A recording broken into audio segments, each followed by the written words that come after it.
Tragedy struck the BC financial world a half-century ago. The effects were felt around the world. A trust company collapsed, taking investors' money with it.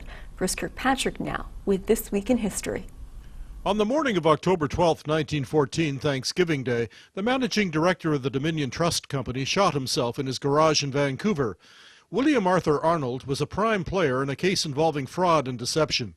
Dominion Trust had been riding the pre-First World War real estate boom, and its magnificent headquarters at Cambie and Hastings had once been the tallest building in the British Empire. There were offices worldwide.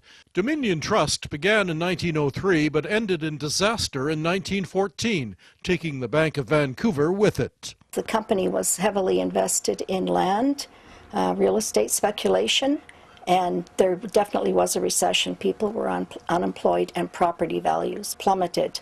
Arnold was accused of making unsecured, unauthorized loans, taking unauthorized deposits, and improperly using trust funds.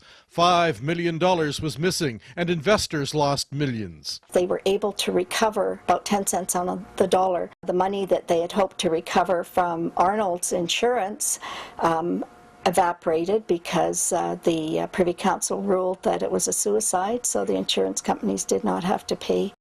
Bondholders demanded the provincial government make good their losses, but that was denied by then BC Attorney General William Bowser, who shortly thereafter became Premier when Richard McBride resigned in 1915 to become BC's Agent General in London. A year later, the Dominion Trust disaster led to the defeat of the Conservative government of BC under Bowser. Well, it certainly contributed to it because the Attorney General, his firm was the solicitors for the trust company. The Liberals held no seats after the 1912 election, and in the 1916 election they were able to form the government. William Arnold died in 1914 by his own hand, leaving his pregnant wife and 2 children behind. The Dominion Trust building still stands in downtown Vancouver. It's now a heritage building and commands attention, an impressive reminder of Vancouver's pre-First World War building boom, known as the Glory Days.